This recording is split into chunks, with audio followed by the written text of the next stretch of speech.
Hello guys, welcome back to our channel. তো সেদিন ছিল হোলি, আর এদিকে আমি আর বোন দুজনে বেরিয়ে গেছি আর তামান্নাদের বাড়ি চলে এসেছি। এসে তো দেখি এরা এখনো রেডি হয়নি, সবাই চলে এসেছে প্রায়, কিন্তু ওদের বাড়ির থেকে রেডি হয়ে পোষায়নি, আবার এখানটা এসে রেডি হচ্ছে। তো যাই হোক, ওরা এখন রেডি হোক। আর এই যে হলো আমার লুক। তারপরে আমি একটু আয়না দেখে আবার নেচে নিলাম। তারপরে দেখি সিজনও নাচ করা শুরু করে দিয়েছে, আর এদিকে লিজাও চলে এসেছে। তারপর সবাই রেডি হয়ে এই যে আমরা এখন সবাই বেরিয়ে পড়েছি। এখানে কি বিষয় নিয়ে যে আমরা এত হাসাহাসি করছিলাম আমার ঠিক মনে নেই। ভিডিও ক্লিপটা যখন নেই তার কিছুক্ষণ পরে দেখি ভিডিওর কোনো সাউন্ড আসে, জানি না কিসের জন্য, এটা কোন প্রবলেমের জন্য আসেনি। যাই হোক, এখন আমরা সবাই যাচ্ছি বসন্ত উৎসবে, মেনলি যেখানটায় অনুষ্ঠান হচ্ছে। তারপরে বুঝলাম না এখানটাই আমি এরকম রাক্ষসের মতন দাঁত বের করে কি বিষয় নিয়ে এত হাসাহাসি করছিলাম। যাই হোক, আমরা রাক্ষসের মতন হাসাহাসি করতে করতে চলেও আসি। না আস্তে আস্তে রং মাখানো শুরু হয়ে গেছে, যদিও প্রথম রংটা লিজাকে দিয়ে শুরু হয়েছে। তারপরে এইদিকে ওকে রং মাখাচ্ছে, আর একদিকে তামান্না মুখ লটকিয়ে বসে আছে, দাঁড়িয়ে আছে। কারণটা কি তোমরা জানতেই পারবে, আর যদি আগের ভিডিও দেখে থাকো তাহলে বুঝতেই পারবে। জন্য মুখটা এরকম বাংলা পাঁচ করে রেখে দিয়েছে। আর ওইদিকে ছোট ছোট বাচ্চারা স্টেজে নাচ করছে। তারপরে অনেকক্ষণ দাঁড়িয়ে থাকার বন্ধুর সাথে দেখা হলো, তো বন্ধুকে একটু রং মাখিয়ে দিলাম। তারপরে আমরা যেটার ভয় পাচ্ছিলাম সেটাই হলো।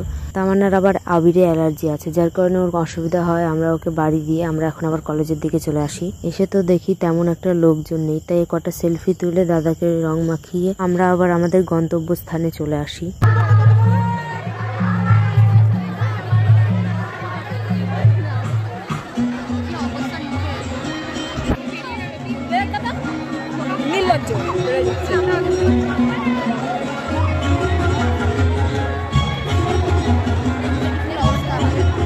তারপরে প্রায় অনেকক্ষণ ধরে বোর হওয়ার পর আমাদের আর একটা বন্ধু চলে আসে। ওকে আচ্ছা মতন রং মাখাই, বুঝতে পারিনি পরে আমাদের পরেও ভারী পড়তে পারে। যাই হোক, এখন রং মাখানোর কথা, রং মাখিয়ে নি, পরে যা হবে দেখা যাবে। এরপরে গোপালনগর থানার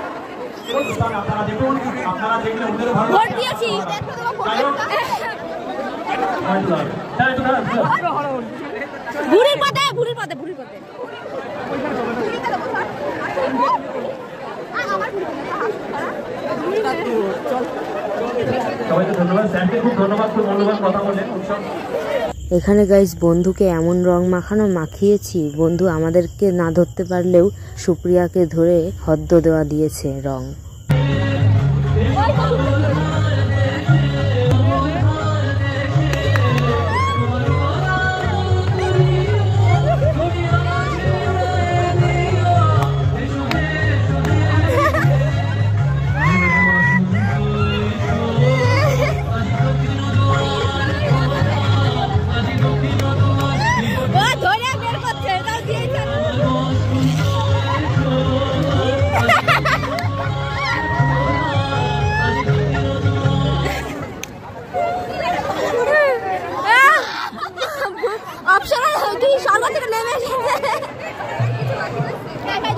তারপরে গাইজ অনেকক্ষণ ধরে দাঁড়িয়ে থাকার পরে একটা চেয়ার যেই না পেয়েছি, সেই দেখো একটা চেয়ারে আমরা 4 জন বসে পড়েছি, কোনো কথা হবে না।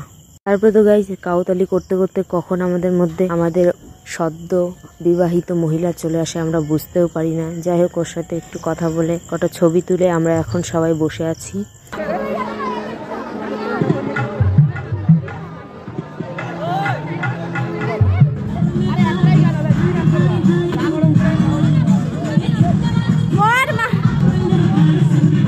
সো গাইজ, আজকের মতন কাউতালি শেষ, এখন আমি বাড়ি যাই। তোমাদের ভিডিওটা কেমন লাগলো জানিও। টাটা।